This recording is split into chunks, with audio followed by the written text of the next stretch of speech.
عليكم ورحمة الله تعالى وبركاته. بسم الله الرحمن الرحيم. الحمد لله رب العالمين والصلاة والسلام على سيد المرسلين وعلى آله وأصحابه الفائزين. ബഹുമാനമുള്ള സത്യവിശ്വാസികളെ, സഹോദരങ്ങളെ, അല്ലാഹു സുബ്ഹാനഹു വ തആല അവൻ്റെ ദീനിൻ്റെ നിയമനിർദ്ദേശങ്ങളും വിധിവിലക്കുകളും കൃത്യമായി പാലിച്ച് ജീവിക്കുന്ന യഥാർത്ഥ മുഅ്മിനീങ്ങളിൽ നമ്മേവരെയും ഉൾപ്പെടുത്തി അനുഗ്രഹിക്കുമാറാവട്ടെ. ഒരുപാട് ആളുകൾ രോഗാവസ്ഥയിൽ കഴിയുന്നു. എല്ലാവർക്കും അല്ലാഹു സുബ്ഹാനഹു വ തആല പൂർണ്ണ ശിഫാഉം ആഫിയത്തും പ്രദാനം ചെയ്യട്ടെ. സഹോദരന്മാരെ, ഏതാനും ദിവസങ്ങൾക്കകം നമ്മുടെ ജീവിതത്തിലെ ഏറ്റവും സുപ്രധാനമായ നാളുകളിലേക്ക് പ്രവേശിക്കുകയാണ്.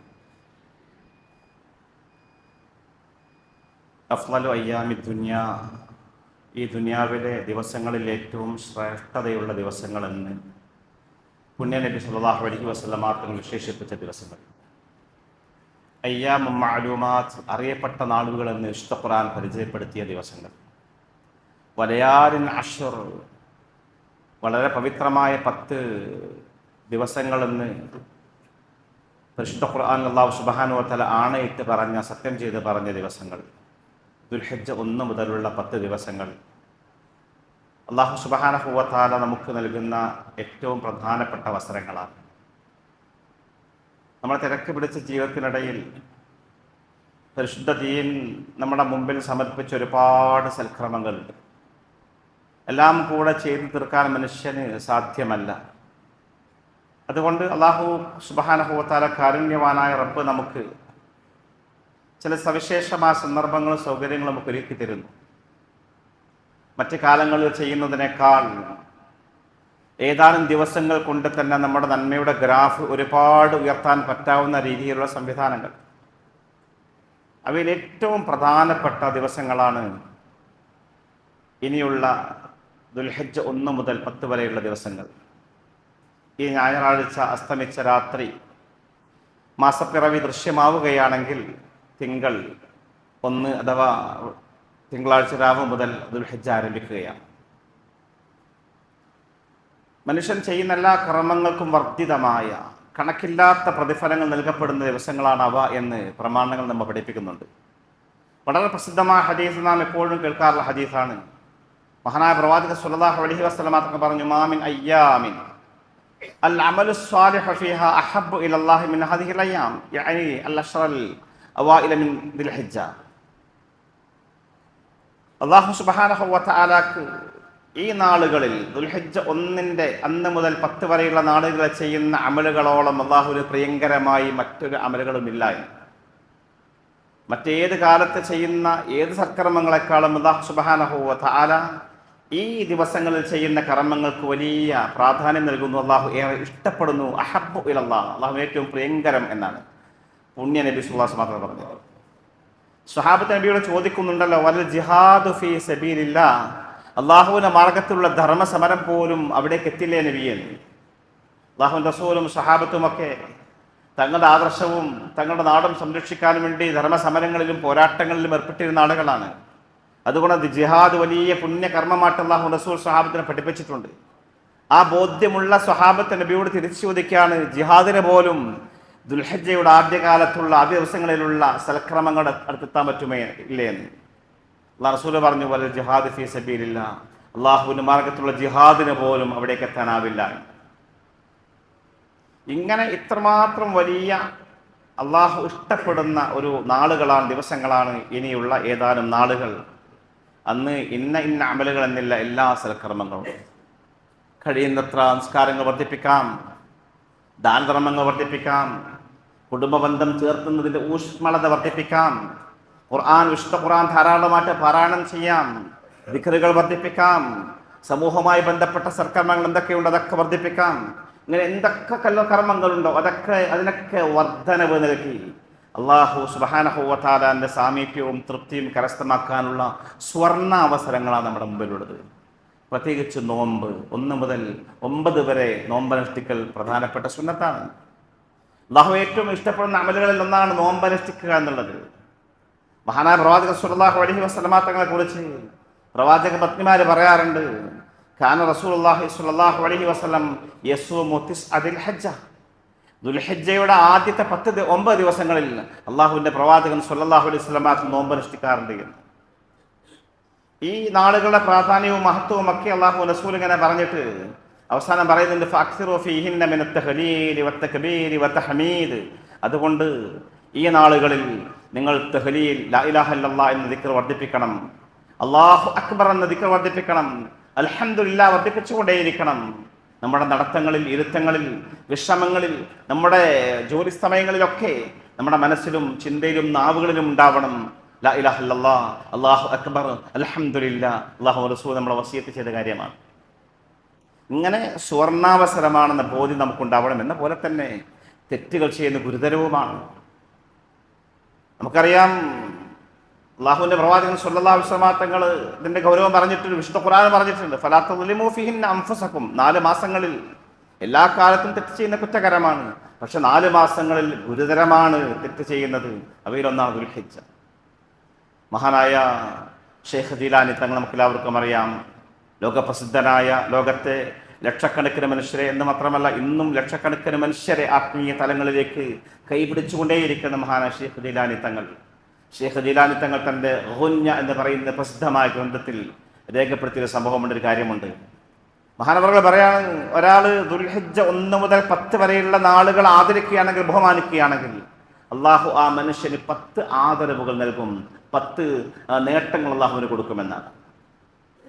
ദുൽഹിജ്ജ 1 മുതൽ 10 വരെയുള്ള ദിവസങ്ങൾ അഫ്ളലു അയ്യാമി ദുനിയ, ദുനിയാവിലെ ഏറ്റവും ശ്രേഷ്ഠതയുള്ള ദിവസങ്ങളാണ്. ആ നാളുകൾ ആദരിക്കുകയും ബഹുമാനിക്കുകയും അതിൻ്റെ ഹുർമത്ത് മനസ്സിലാക്കി സൽക്രമങ്ങൾ ഏർപ്പെടുകയും തെറ്റുകുറ്റങ്ങളൊക്കെ മാറി നിന്നുകൊണ്ട്, പടച്ചോനെ ഇത് എനിക്ക് റബ്ബൻ തന്ന ഒരു വലിയ അവസരമാണെന്നുള്ളത് മനസ്സിലാക്കിക്കൊണ്ട് ആ ദിവസങ്ങൾ ആദരിക്കുന്ന ബഹുമാനിക്കുന്ന ആളുകൾക്ക് 10 നേട്ടങ്ങൾ അല്ലാഹു സുബ്ഹാനഹു വ തആല നൽകുമെന്ന് പുണ്യ നബി സ്വല്ലല്ലാഹു അലൈഹി വസല്ലം പറഞ്ഞു. ഒന്നാമത്തെ കാര്യം അൽ ബറകത്ത് ഫിൽ ഉംർ എന്നാണ്. ആയുസ്സിൽ ബറക്കത്ത് ഉണ്ടാവുക എന്നുള്ളതാണ്. ആയുസ്സിൽ ബറക്കത്ത് ഉണ്ടാവുക എന്ന് പറഞ്ഞാൽ സഹോദരന്മാർ, ഒരുപാട് കാലം ജീവിക്കലല്ല. നമുക്കറിയാമല്ലോ, ഒരുപാട് കാലം ജീവിച്ചു, നാട്ടുകാർക്കോ സ്വന്തത്തിനോ കുടുംബത്തിനോ ഒരു ഗുണവുമില്ലാതെ ജീവിച്ചു പോയിട്ടുണ്ട് കാര്യം. എന്നാൽ നമുക്കിടെ ചില ആളുകളെ കാണാൻ കഴിയും, കുറച്ചു കാലമേ ജീവിച്ചുള്ളൂ, ഏതാനും വർഷമേ ജീവിച്ചുള്ളൂ, പക്ഷേ ഒരുപാട് കാലം സമൂഹത്തിൽ അടയാളപ്പെടുത്തുന്ന രീതിയിൽ അവൻ ലോകത്തിന്റെ ചെയ്ത, നാട്ടുകാർക്ക് ചെയ്ത, അല്ലെങ്കിൽ സമൂഹത്തിന് ചെയ്ത ഒരുപാട് സംഭാവനകളെക്കാളും സ്മരണീയമായി നിലനിൽക്കുന്ന രീതിയിൽ സമൂഹത്തിൽ അടയാളപ്പെടുത്തപ്പെട്ടുകൊണ്ട് കടന്നുപോയ എത്രയോ മനുഷ്യരില്ലേ. അതാണ് ജീവിതത്തിലെ ബർക്കത്ത്, അതാണ് ആയുസ്സിലെ ബർക്കത്ത്. ഇമാം നവവി റഹ്മത്തുള്ളാഹി അലൈഹി, നവവി ഇമാം നമുക്കറിയാം ലോകപ്രസിദ്ധനാണ്. ആകെ 45 കൊല്ലമേ ജീവിച്ചു. 45ാമത്തെ വയസ്സിലാണ് ഇമാം നവവി റഹ്മത്തുള്ളാഹി അലൈഹി മരിക്കുന്നത്. അദ്ദേഹത്തിന്റെ ജീവിതകാലത്ത് അദ്ദേഹം ജനിച്ചത് മുതൽ മരിക്കുന്നവരെയുള്ള ദിവസങ്ങൾ എണ്ണി നോക്കുകയാണെങ്കിൽ, ആ ദിവസവും അദ്ദേഹം ഉണ്ടാക്കിയ ഗ്രന്ഥങ്ങളുടെ പേജുകളും എണ്ണി നോക്കുകയാണെങ്കിൽ കൂടുതൽ പേജുകളായിരിക്കുന്നതാണ്. അഥവാ ഒരു ദിവസം തന്നെ പേജ് കണക്കിന് ഗ്രന്ഥരചന നടത്തിയ, ഇന്നത്തെ പോലെ സംവിധാനങ്ങളില്ലാത്ത കാലത്ത് കമ്പുകൾ കൊണ്ടെഴുതി അങ്ങനെ 10,000-കണക്കിന് പേജുകളുള്ള ഗ്രന്ഥങ്ങൾ രചിച്ച ലോകപ്രസിദ്ധനായ ഇമാം നവവി റളിയല്ലാഹു തആല അൻഹു 45 കൊല്ലമേ ജീവിച്ചുള്ളൂ. പക്ഷേ നൂറ്റാണ്ടുകൾക്ക് ശേഷം അദ്ദേഹം സ്മരിക്കപ്പെട്ടുകൊണ്ടിരിക്കുന്നു. അദ്ദേഹത്തിൻ്റെ ഗ്രന്ഥങ്ങൾ ഇന്നും ലോകത്താകമാനം പഠിപ്പിക്കപ്പെട്ടുകൊണ്ടിരിക്കുന്നു. യൂണിവേഴ്സിറ്റികൾ പോലും, വലിയ വലിയ ഗവേഷണ വിദ്യാർത്ഥികൾ പോലും അവലംബിക്കുന്ന കൃതികൾ ലോകത്തിന് സമ്മാനിച്ച മഹാൻ ഇമാം നവവി റഹ്മത്തുള്ളാഹി അലൈഹി. അതാണ് ആയുസ്സിലെ ബർക്കത്ത്. രണ്ടാമത്തെ ഘട്ടം മഹാൻ ഷെയ്ഖ് ജീലാനി തങ്ങൾ പറയുന്നു, അൽ അസ്യാദത്തു ഫിൽ മാൽ, സമ്പത്തിലെ വർധനവാണ്. സമ്പത്തിൽ വർധനവുണ്ടാവുക എന്നുള്ളതാണ്. പറഞ്ഞതുപോലെ ഒരുപാട് ഉണ്ടാവലല്ല സമ്പത്തിൽ വർധനവ്, ഒരുപാടുണ്ട്. പക്ഷേ അവനോ അവൻ്റെ കുടുംബത്തിനോ നാട്ടുകാർക്കോ ഫലമില്ലാത്ത അത് പണം കെട്ടിപ്പൂട്ടി വെക്കുന്ന പണം കൊണ്ട് എന്ത് കാര്യമാണ്? എന്നാൽ ചില ആളുകൾ കുറച്ചേ പണമുള്ളൂ, പക്ഷെ അത് ഉപകരിക്കുന്നു. പണം ഉപകരിക്കുക എന്നുള്ളതാണ്. സമ്പത്ത് സ്വയം ഉപകരിക്കണം, സമൂഹത്തിൽ ഉപകരിക്കണം. വിശുദ്ധ ഖുർആൻ പറഞ്ഞത് സമൂഹത്തിനിടയിൽ കറങ്ങണമെന്നാണ്. കൈലാ ദൂനത്തം ബൈനൽ അഖലിയ എന്ന. സമ്പത്ത് ഡെഡായി കിടക്കാനുള്ളതല്ല, അതിങ്ങനെ മരവിച്ച് കിടക്കേണ്ടതല്ല, സമൂഹത്തിലേക്ക് ഒഴുകണമെന്നാണ്. അത് ആളുകൾക്ക് ഉപകരിക്കാനുള്ള സാധനമാണ്. അങ്ങനെ പണം ഉണ്ടാവണം, അതാണ് ബർക്കത്തുള്ള പണം. അതാണ് വർധനവ്. ഒരുപാടുണ്ടാവലല്ല, ഒരാളെയും ആശ്രയിക്കാതെ, ഒരാളുടെ മുന്നിൽ കൈ നീട്ടാതെ, അന്നന്ന് കിട്ടുന്നത് കൊണ്ട് തൻ്റെ കുടുംബത്തിനെ പോറ്റാനും സംരക്ഷിക്കാനും തനിക്ക് ജീവിക്കാനും ആവശ്യമായ വിഭവങ്ങൾ ഉണ്ടാവും. അതല്ലേ യഥാർത്ഥത്തിൽ സമ്പത്തിലെ ബർക്കത്ത്. മഹാനായ പ്രവാചകൻ സ്വല്ലല്ലാഹു അലൈഹി വസല്ലം ദുആ നമുക്ക് എല്ലാവർക്കും അറിയാം. അല്ലാഹുമ്മ ജഅൽ റിസ്ഖ ആലി മുഹമ്മദ് ഖൂത. മഹാനായ പ്രവാചകൻ സ്വല്ലല്ലാഹു അലൈഹി വസല്ലം എപ്പോൾ ദുആ ചെയ്തിരുന്നു? അല്ലാഹുമ്മ ജഅൽ റിസ്ഖ ആലി മുഹമ്മദ് ഖൂത. ഈ മുഹമ്മദിന്റെ കുടുംബത്തിന്റെ റിസ്ഖ് ഭക്ഷണം അല്ലാഹുവേ ഖൂത്ത് ആക്കണേ, ഒരു ശരാശരി ആക്കണേ. കഫാഫ് എന്ന് വേറെ റിവായത്തിലുണ്ട്, ഒരു ആവശ്യത്തിന് തികയുന്നത്, ഒരാളെ മുമ്പിലും ഓച്ചാനിച്ച് നിൽക്കാതെ, സഹായം തേടാതെ, കിട്ടുന്നത് കൊണ്ട് അഭിമാനത്തോട് അന്തസ്സോട് കൂടി ജീവിക്കാൻ ആവശ്യമായ ഒരു മാനമാർഗങ്ങൾ തരണേ എന്നാണ് മഹാനായ പ്രവാചക സ്വല്ലല്ലാഹു അലൈഹി വസല്ലം ദുആ ചെയ്തിരുന്നത്. മൂന്നാമത്തത് അൽ ഹിഫ്ദ് ഫിൽ ഇയാൽ, ഭാര്യ മക്കളുടെ സംരക്ഷണം. ഈ ദുൽഹിജ്ജ 1 മുതൽ 10 വരെയുള്ള ദിവസങ്ങൾ ആദരിക്കുന്ന, ബഹുമാനിക്കുന്ന, അതിന്റെ ഹുർമത്ത് മനസ്സിലാക്കിയ, അതിനെ പരിഗണിക്കുന്ന ആളുകൾക്ക് അല്ലാഹു നൽകുന്ന മൂന്നാമത്തെ ഒരു സമ്മാനം, ഒരു നേട്ടം അതുൽ ഹിഫ്ദ് ഫിൽ ഇയാൽ, കുടുംബത്തിലെ സംരക്ഷണം, പ്രൊട്ടക്ഷൻ എന്നാണ്. നമുക്കെല്ലാവർക്കും അറിയാം, അല്ലാഹുവിന്റെ കാവൽ മാത്രമാണ് പ്രതീക്ഷ. നാം ജീവിച്ചിരിക്കുമ്പോൾ നമ്മുടെ ഭാര്യ, നമ്മുടെ മക്കൾക്ക് ആപത്ത് സംഭവിക്കുക, അപകടങ്ങൾ സംഭവിക്കുക, അല്ലാഹു കാത്തുരക്ഷിക്കുമാറാവട്ടെ. ഓർക്കാൻ കഴിയില്ല, നമുക്ക് ചിന്തിക്കാൻ കഴിയില്ല. ജീവിതത്തിന്റെ വസന്തങ്ങളിൽ പൊടിഞ്ഞു പോകുന്ന എത്ര യൗവനങ്ങളും കൗമാരങ്ങളുമാണ്. കഴിഞ്ഞ ദിവസം വെള്ളിലയിൽ നമുക്കറിയാം, സായാഹ്ന സവാരിക്കോ അല്ലെങ്കിൽ വിശ്രമത്തിനോ പോയ 4 കുരുന്നു മക്കളാണ്, കൗമാരക്കാരാണ് ജീവിതത്തിന്റെ നല്ല സമയത്ത് പെട്ടെന്ന് മരിച്ചു പോകുന്നത്. മിന്നലേറ്റുകൊണ്ട് മരിച്ചു പോവാണ്. ആ കുടുംബത്തിന്റെ അവസ്ഥ എന്താണ്? എത്ര കാഴ്ചകളാണ്, എത്ര സംഭവങ്ങളാണ്. അങ്ങനെ അത് അല്ലാഹുവിന്റെ കാവൽ പ്രധാനമാണ് സഹോദരന്മാർ. അത് വല്ലാത്തൊരു വിഷമമുള്ള സംഗതിയാണല്ലോ നമ്മുടെ ജീവിതകാലത്ത് നമ്മുടെ വേണ്ടപ്പെട്ടവർ മരിച്ചു പോകാന്നുള്ളത്. മഹാനായ പ്രവാചക സ്വല്ലല്ലാഹു അലൈഹി വസല്ലം പോലും വിധിപ്പ് പോയിട്ടില്ലേ? നബിയുടെ മകളെ കുട്ടി മരണാസന്നനായിട്ട് കിടക്കുകയാണ്. അതാൻ്റെ പ്രവാചകന്റെ പേരക്കുട്ടിയെ തന്റെ മടിയിൽ ഇങ്ങനെ വെച്ചു. ആ ശ്വാസം ഉയർന്നു പോകുന്നത് കണ്ടപ്പോൾ അല്ലാഹു റസൂലിന്റെ കണ്ണുകൾ നിറഞ്ഞൊഴുകി. കുട്ടി മരിക്കുന്ന സമയത്ത് അല്ലാഹു റസൂൽ കരയാണ്. മഹാനായ പ്രവാചകൻ സ്വല്ലല്ലാഹു അലൈഹി വസല്ലം തങ്ങൾ പോലും കരഞ്ഞു പോകുന്നു. സ്വഹാബത്ത് ചോദിച്ചു, സഅദ് ഇബ്നു ഉബാദ ചോദിച്ചു, റളിയല്ലാഹു അൻഹു, മഹാദാ യാ റസൂലല്ലാഹ്, ഇതെന്താണ്, കരയാണോ? കരയാൻ പാടില്ല, ക്ഷമയുടെ മഹത്വമൊക്കെ പഠിപ്പിക്കുന്ന അങ്ങ് കരയുകയാണോ എന്ന് മഹാനായ പ്രവാചകൻ സ്വല്ലല്ലാഹു അലൈഹി വസല്ലം തങ്ങൾ പറഞ്ഞു, ഹാദിഹി റഹ്മ, സഅദ്, ഇത് റഹ്മത്താണ്, കരുണയാണ്. ജഅലഹല്ലാഹു ഫീ ഖുലൂബി ഇബാദിഹി, അല്ലാഹു അവന്റെ അടിമകളുടെ മനസ്സുകളിൽ സന്നിവേശിപ്പിക്കുന്ന, സ്ഥാപിക്കുന്ന കരുണയാണ്. വഇന്നമാ യർഹമു മിൻ ഇബാദിഹി റഹമാ, അല്ലാഹുവിന്റെ കാരുണ്യവും സ്നേഹവും അനുഗ്രഹവും ഒക്കെ കിട്ടുക കരുണയുള്ളവർക്കാണ്. കരുണാർദ്രമായ ഒരു മനസ്സുണ്ടാവേണ്ടതുണ്ട്. അതുള്ളവർക്ക് എങ്ങനെ കരയാനാവൂ എന്നുള്ളതാണ് റസൂൽ പറഞ്ഞു. വിലപിക്കുന്നതിനെ, വിലാപം, നിലവിളിക്കുക, അട്ടഹസിക്കുക, അതിനൊക്കെയാണ് ഉത്സാഹപ്പെടുത്തിയത്. ഇതാരും കരഞ്ഞു പോകും, സങ്കടം മനുഷ്യ സഹജമാണ് പ്രവാചകൻ പഠിപ്പിക്കാൻ. അതങ്ങനെ ജീവിതത്തിൽ നമ്മുടെ ഏറ്റവും വേണ്ടപ്പെട്ട ആളുകളൊക്കെ മരിച്ചു വലിയ പ്രയാസമുള്ള കാര്യമാണ്. അപ്പൊ അള്ളാഹുവിന്റെ കാവലും സംരക്ഷണവും ഉണ്ടാവാൻ നമുക്ക് അല്ലാഹു സുബ്ഹാനഹു വ തആല നൽകിയ ചില അവസരങ്ങളാണ്. ദുൽഹിജ്ജ 1 മുതൽ 10 വരെയുള്ള നാളുകൾ ആദരിക്കുന്ന ആളുകൾക്ക് അല്ലാഹുവിന്റെ കാവലുണ്ടാകുമെന്ന് ഷെയ്ഖ് ജിലാനി നിങ്ങൾ പറയാം. 4ാമത്തെ കാര്യം തക്ഫീറുൽ സയ്യിആത്തിന, പാപങ്ങൾ പൊറുപ്പിക്കപ്പെടുമെന്നാണ്. സഹോദരന്മാരെ, നമ്മുടെ ഏറ്റവും വലിയ ആവശ്യം അതാണ്, പാപങ്ങൾ പൊറുക്കപ്പെടണം, പാപമുക്തമായ മനസ്സുണ്ടാവണം. 5ാമത് പറഞ്ഞു മുദാഫത്തുൽ ഹസനാത്ത് എന്നാണ്, സൽക്കർമ്മങ്ങൾക്ക് ഇരട്ടിക്കിരട്ടി പ്രതിഫലം കിട്ടുന്നതാണ്. നമ്മുടെ പ്രതീക്ഷ അതിലാണ്, നമുക്ക് കുറച്ച് അമലുള്ളൂ, പക്ഷെ ഉള്ളതിൽ ഒരുപാട് നേട്ടങ്ങൾ ഉണ്ടാവണം. അല്ലാഹുവിന്റെ ദീൻ അങ്ങനെയാണ് നമ്മൾ പഠിപ്പിച്ചതും. ഒരാളോട് നന്മ ചെയ്യാൻ വിചാരിച്ചാൽ തന്നെ പ്രതിഫലം കിട്ടുന്നതാണ്. നല്ല കൊതിയുണ്ട്, ആഗ്രഹമുണ്ട്, രാത്രി കിടക്കുന്ന സമയത്ത് നീയത്തുണ്ട്, രാവിലെ 4 മണിക്ക് അലാറം വെച്ച് എഴുന്നേറ്റ് തഹജ്ജുദ് നിസ്കരിക്കണം, ആഗ്രഹമുണ്ട്. പക്ഷേ എങ്ങനെ ഉറങ്ങിപ്പോയി, സുബഹി ബാങ്ക് കേട്ടപ്പോഴാണ് ഉണരുന്നത്. വല്ലാത്ത സങ്കടം. പക്ഷെ കാരുണ്യവാനാണ് റബ്ബ്, അമൽ രേഖപ്പെടുത്തും. അല്ലാഹു ഒരു സൽക്കർമ്മം ചെയ്തിട്ടില്ല എന്നാൽ പോലും നീയത്ത് കൊണ്ട് അല്ലാഹു രേഖപ്പെടുത്തും. എണീറ്റ് നിസ്കരിച്ചിരുന്നെങ്കിലോ ചുരുങ്ങിയത് അല്ലാഹു സുബ്ഹാനഹു വ തആല 10 നന്മ രേഖപ്പെടുത്തും. നേരെ മറിച്ച് തെറ്റ് ചെയ്യാൻ വിചാരിച്ചൊരു മനുഷ്യൻ അവൻ ആ തെറ്റ് ചെയ്യാൻ തീരുമാനിച്ചു, പ്ലാൻ ഇട്ടു.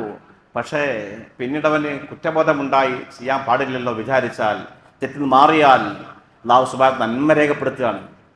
തെറ്റ് ചെയ്യാത്തതിന് പ്രതിഫലം രേഖപ്പെടുത്തുന്നു. ഇനി ആ മനുഷ്യൻ തെറ്റ് ചെയ്തു, പ്ലാൻ ചെയ്ത് പദ്ധതി തയ്യാറാക്കി തെറ്റ് ചെയ്താൽ പോലും അല്ലാഹു സുബ്ഹാനഹു വ തആല മലക്കോട് പറയും, നിൽക്കട്ടെ, അവൻ തൗബ ചെയ്യുമോ നോക്കാം, രേഖപ്പെടുത്തണ്ട എന്ന് പറയും. തെറ്റിൽ നിരതനായി മുന്നോട്ട് പോവുകയാണെങ്കിൽ അല്ലാഹു സുബ്ഹാനഹു വ തആല പാപം രേഖപ്പെടുത്തുന്നു, ഒറ്റ ദോഷം ചെയ്തതായിട്ട് രേഖപ്പെടുത്തുന്നു. ഇങ്ങനെ അല്ലാഹുവിന്റെ സംവിധാനം, രീതി അങ്ങനെയാണ്. അപ്പൊ നന്മയിൽ മുളാഫത്ത്, വർധനം ഉണ്ടാവുക എന്നുള്ളത് വലിയൊരു കാര്യമാണ്. ദുൽഹിജ്ജ 1 മുതൽ 10 വരെയുള്ള നാളുകൾ ആദരിക്കുന്ന, ബഹുമാനിക്കുന്ന ആളുകൾക്ക് അല്ലാഹു നന്മകൾ ഇരട്ടിക്കിരട്ടിയായിട്ട് വർദ്ധിപ്പിച്ചു കൊടുക്കുമെന്ന് മതം പഠിപ്പിക്കുന്നു. ഷെയ്ഖ് ജിലാനി തങ്ങൾ പഠിപ്പിക്കുകയാണ്. പിന്നെ 6ാമത്തെ കാര്യം തഹ്വീനുസ് സക്കറാത്താണ്. വളരെ വലിയൊരു ഞാനും നിങ്ങളുമൊക്കെ ഒരു അഭിമുഖീകരിക്കേണ്ട യാഥാർത്ഥ്യമാണ് മരണം. മരണസമയത്തുള്ള കഠിനമായ വേദനയിൽ ഒരു മാർദ്ദവം ഉണ്ടാകും, അല്ലെങ്കിൽ കുറവുണ്ടാകും എന്നുള്ളതാണ്. ഏതൊരു മനുഷ്യനും മരിക്കുന്ന സമയത്ത് അസഹ്യമായ വേദന അനുഭവിക്കുമല്ലോ. അതിലൊരു ഇളവുണ്ടാവുക, കുറവുണ്ടാവുക വലിയ ആശ്വാസമാണ്. മഹാനായ പ്രവാചകൻ സ്വല്ലല്ലാഹു അലൈഹി വസല്ലം തങ്ങളാണ് മതം നമ്മെ പഠിപ്പിച്ചത്. നമുക്ക് ദീൻ എത്തിച്ചെന്ന അള്ളാഹു റസൂലാണ്. ആ അള്ളാഹുവിന്റെ പ്രവാചകൻ പോലും മരിക്കുന്ന സമയത്ത് തന്റെ ചുറ്റുമുള്ള ആളുകളെ വിളിച്ചുകൊണ്ട്, തന്റെ മകളെ വിളിച്ചുകൊണ്ട്, ഫാത്തിമയെ വിളിച്ചുകൊണ്ട് പറയുന്നു, യാ ഫാത്തിമ ഇന്നലിൽ മൗതി ലസക്കറാത്ത്. ഫാത്തിമ, മരണത്തിന് അസഹ്യമായ വേദനയുണ്ട് കേട്ടോ ഫാത്തിമ എന്ന് അള്ളാഹുവിന്റെ പ്രവാചകൻ തിരുനബി സ്വല്ലല്ലാഹു അലൈഹി വസല്ലം പോലും പറയുന്നു. ഏഴാമത്തെ കാര്യം പറയുന്നത് ഇരുളുകളിൽ പ്രകാശമാകും, ഇരുളുകളിൽ വെളിച്ചമുണ്ടാകും. ഈ ദുന്യാവിലാണെങ്കിലും ആഖിറത്തിലാണെങ്കിലും. എന്ത് ഇരുളാണ്! ജീവിതത്തിന്റെ ഒരുപാട് ഘട്ടങ്ങൾ നാം ഇരുട്ടിൽപ്പെട്ടു പോവാറുണ്ട്, തപ്പിത്തടഞ്ഞു പോവാറുണ്ട്, മോക്ഷം കിട്ടാതെ വഴിയറിയാതെ രക്ഷപ്പെടാനുള്ള വഴികൾ അന്വേഷിക്കുന്ന സമയമുണ്ടാവാറുണ്ട്. അത് ദുന്യാവിലാണെങ്കിലും ആഖിറത്തിലാണെങ്കിലും രക്ഷ പ്രാപിക്കാൻ നമുക്ക് വെളിച്ചം പകരുന്ന സുഹൃതങ്ങളാണ്, നന്മയാണ് ദുൽഹിജ്ജയുടെ ആദ്യത്തെ നാളുകൾ ആദരിക്കലെന്ന് ഷെയ്ഖ് ജിലാനി തങ്ങൾ പഠിപ്പിക്കുന്നു. പിന്നീട് എട്ടാമത്തെ കാര്യം പറയുന്നത് അസ്ഖലു ഫിൽ മീസാൻ, മീസാനിൽ ഭാരം ഉണ്ടാവുക. നാം ഓരോരുത്തരും ഏറ്റവും ജീവിതത്തിൽ ആകാംക്ഷയോടെ അല്ലെങ്കിൽ പ്രതീക്ഷയോടെ അതിലേറെ വലിയ ആശങ്കയോടുകൂടി നേരിടുന്ന രംഗമാണ് മീസാൻ. നാം ചെയ്ത കർമ്മങ്ങൾ മുഴുവനും, പ്രവർത്തനങ്ങൾ മുഴുവനും കൃത്യമായിട്ട് രേഖപ്പെടുത്തപ്പെട്ടിട്ടുണ്ട്. അത് മുഴുവനും കൃത്യമായിട്ട് അളന്ന് തൂക്കപ്പെടുന്നൊരു സമയം നമ്മുടെ മുമ്പിൽ വരാനുണ്ട്. ആ സമയത്ത് ആർക്കും ആരെയും സഹായിക്കാനാവില്ല. മഹാനായ പ്രവാചകൻ സ്വല്ലല്ലാഹു അലൈഹി വസല്ലം തങ്ങൾ ഒടുക്കെ ആയിഷ റളിയല്ലാഹു തആല ചോദിക്കുന്നുണ്ട്, അള്ളാഹുവിന്റെ പ്രവാചകനെ, നാളെ മഹ്ശറിൽ അങ്ങ് ഞങ്ങളെ കോർക്കുമോ എന്ന്. അള്ളാഹു റസൂലിനോട് പ്രിയ പത്നി ചോദിക്കുന്ന ചോദ്യമാണ്, നാളെ മഹ്ശറിൽ അങ്ങക്ക് ഞങ്ങളെ ഓർമ്മ, ഭാര്യമാരെ കോർക്കോ, മക്കളെ കോർക്കോ എന്ന് ചോദിക്കുന്നത്. അതാണ് പ്രവാചകൻ സ്വല്ലല്ലാഹു അലൈഹി വസല്ലം തങ്ങൾ പറഞ്ഞു, 2-3 സന്ദർഭങ്ങളിൽ 3 സന്ദർഭങ്ങളിൽ ആരും ആരെയും ഓർക്കില്ല, ആർക്കും ആരെക്കുറിച്ച് എന്തുണ്ടാവില്ല, ആർക്കും ആരെയും ഓർക്കാൻ സമയം ഉണ്ടാവില്ല. 3 സന്ദർഭങ്ങളിൽ ഒന്ന് അള്ളാഹിന്റെ പ്രവാചകൻ സ്വല്ലല്ലാഹു അലൈഹി വസല്ലം തങ്ങൾ പറഞ്ഞത് അൻദൽ മീസാൻ എന്നാണ്. മനുഷ്യന്റെ കർമ്മങ്ങൾ തൂക്കപ്പെടുന്ന സമയത്ത്, അവന്റെ കർമ്മങ്ങൾ തൂക്കി നോക്കപ്പെടുന്ന സമയത്ത് വല്ലാത്ത ആശങ്കയാണ്, ആകാംക്ഷയാണ്, വല്ലാത്ത ഉദ്വേഗമാണ്. അള്ളാഹു റസൂൽ പറയുന്നുണ്ട്, തന്റെ ആ നന്മയുടെ തട്ട് ഭാരരഹിതമാകുമോ, ഭാരമുള്ളതാകുമോ എന്ന്. സൽക്കർമ്മത്തിന്റെ ആ തുലാസ് തട്ട് അത് ഖനമുള്ളതായെങ്കിലെന്ന് മനുഷ്യൻ ആഗ്രഹിക്കുന്ന, കൊതിക്കുന്ന വല്ലാത്തൊരു സമയമുണ്ട്. അവിടെ ആർക്കും ആരെയും ഓർമ്മയുണ്ടാവില്ല എന്ന് മഹാനായ പ്രവാചകൻ സ്വല്ലല്ലാഹു അലൈഹി വസല്ലം. അത് ഉണ്ടാവാൻ സഹായകരമാകുന്ന ഒരു കാര്യം, അതിലേർപ്പെടണം. മീസാനിൽ ഭാരം ഉണ്ടാക്കാൻ അമലുകളാ ചെയ്യേണ്ട സഹോദരന്മാർ. നേരത്തെ പറഞ്ഞതുപോലെ ഒരുപാട് തിരക്കുള്ള ജീവിതമാണ്. പക്ഷേ മതം നമുക്ക് ഒരുപാട് എളുപ്പ വഴികൾ പറഞ്ഞു തന്നിട്ടുണ്ട്, നമുക്ക് പ്രയാസമില്ലാത്ത അമലുകൾ പഠിപ്പിച്ചിട്ടുണ്ട്. ഹദീസ് കാണാൻ കഴിയുമ്പോൾ അല്ലാഹുവിന്റെ പ്രവാചകൻ സ്വല്ലല്ലാഹു അലൈഹി വസല്ലം പറയുന്നു, കലിമത്താൻ, 2 വാക്കുകൾ, ഖഫീഫത്താനി അലൽ ലിസാൻ, നാവിന് ആയാസരഹിതമാണ്, പറയാൻ പ്രയാസമില്ലാത്ത 2 വാക്കുകൾ, വസഖീലത്താനി ഫിൽ മീസാൻ, എന്നാൽ മീസാനിൽ അതീവ ഭാരമുണ്ടാക്കുന്ന അമലുകൾ. 2 വാക്കുകൾ പറയാൻ ഒരു പ്രയാസവുമില്ല. നിങ്ങൾ ഡ്രൈവ് ചെയ്യുമ്പോഴോ, ഷോപ്പിൽ ജോലി ചെയ്യുമ്പോഴോ, നിങ്ങൾക്ക് വിശ്രമിക്കുന്ന സമയത്ത് എപ്പോഴും വെറുതെ പറഞ്ഞിരിക്കാൻ പറ്റാവുന്ന 2 വാക്കുകൾ. നാവിന് ഒരു പ്രയാസമല്ല പറയാൻ, എന്നാൽ മീസാനിൽ അപാരമായ ഭാരമുണ്ടാക്കുകയും ചെയ്യും. സുബ്ഹാനല്ലാഹി വബിഹംദിഹി സുബ്ഹാനല്ലാഹിൽ അലീം. പാർസൽ പറയാൻ സുബ്ഹാനല്ലാഹി വബിഹംദിഹി സുബ്ഹാനല്ലാഹിൽ അലീം, ഒരു പ്രയാസമില്ല. ഇങ്ങനെ മീസാനിൽ ഭാരമുണ്ടാക്കുന്ന കർമ്മങ്ങളുണ്ട്. മാമിൻ ഷൈഇൻ അസ്ഖലു ഫിൽ മീസാൻ ഫി മീസാനിൽ മുഅ്മിനി യൗമൽ ഖിയാമ മിൻ ഹുസ്നിൽ ഖുലുഖ്. സൽസ്വഭാവത്തിനേക്കാൾ മീസാനിൽ ഭാരമുണ്ടാക്കുന്ന മറ്റൊരു കർമ്മവുമില്ല എന്ന് മഹാനായ പ്രവാചകൻ പഠിപ്പിച്ചിട്ടുണ്ട്. മീസാൻ തൂക്കപ്പെടുന്ന സമയത്ത് അതീവ ഭാരമുണ്ടാക്കുന്ന ഒരു അമലാണ് സൽസ്വഭാവമെന്ന്. നല്ല പെരുമാറ്റങ്ങളും നല്ല ശീലങ്ങളും, മനുഷ്യരുമായിട്ട് ഹൃദ്യമായ പെരുമാറ്റം, നല്ല സ്വഭാവം, ഇടപാടുകളിൽ ബന്ധങ്ങളിലൊക്കെ സൗമ്യതയും വിനയവും താഴ്മയും ഒക്കെ കാണിച്ച് മനുഷ്യരുമായിട്ടൊക്കെ നല്ല സ്വഭാവത്തിൽ പെരുമാറുക, ഇതാണ് മീസാനിൽ ഏറ്റവും ഭാരമുണ്ടാക്കുന്ന കർമ്മമെന്ന് പരിശുദ്ധ നബി സ്വല്ലല്ലാഹു അലൈഹി വസല്ലം പഠിപ്പിക്കുന്നു. 9-10 കാര്യം അന്നജാത്തു മിന ദറകാതി, നരകത്തിന്റെ ഭയാനക ശിക്ഷകളിൽ നിന്നുള്ള രക്ഷയാണ്. പിന്നീട് അൽ ഫൗസു ബിൽ ദറജാതി, സ്വർഗത്തിലെ അത്യുന്നതമായ പദവികൾ കൊണ്ടുള്ള വിജയവുമാണ്. ഇതൊക്കെ ലഭിക്കാൻ നിങ്ങൾ ദുൽഹിജ്ജ 1 മുതൽ 10 വരെയുള്ള നാളുകളെ ആദരിക്കുക, ബഹുമാനിക്കുക. ആ ദിവസങ്ങളിൽ സൽക്കർമ്മങ്ങൾ ഏർപ്പെടുക എന്ന് ഷെയ്ഖ് ജിലാനി തങ്ങൾ പറയുന്നു. അള്ളാഹു നമുക്ക് നൽകിയ ഒരു വലിയ സുവർണാവസരമാണ്. നമ്മുടെ മുമ്പിലുള്ള ഈ നാടുകളെ ഫലപ്രദമായിട്ട് ഉപയോഗപ്പെടുത്താൻ നമുക്ക് സാധിക്കണം. നല്ല വിശ്വാസത്തോടുകൂടി പ്രതിഫലം കിട്ടണമെന്ന ആഗ്രഹത്തോടുകൂടി ഇനിയുള്ള ഈ 1 മുതൽ 10 വരെയുള്ള നാടുകൾ സഹോദരന്മാരെ, അവർ നീയത്തുണ്ടാക്കാൻ തന്നെ പ്രധാനമാണ്. എനിക്ക് എന്തെങ്കിലുമൊക്കെ ഈ മാസം ഈ ഒരു ദിവസങ്ങൾ ചെയ്യണമെന്ന ബോധ്യത്തോടുകൂടി കഴിയുന്നത്ര അമലുകൾ വ്യാപൃതരാവുകയാണെങ്കിൽ നമ്മുടെ ജീവിതത്തിലെ ഏറ്റവും വലിയ നേട്ടമായിരിക്കുമെന്ന ഓർമ്മ നമുക്കുണ്ടാവട്ടെ. അള്ളാഹു സുബ്ഹാനഹു വ തആല പരിശുദ്ധ ദീനിന്റെ വിധിവിലക്കുകളും നിയമനിർദ്ദേശങ്ങളും കൃത്യമായിട്ട്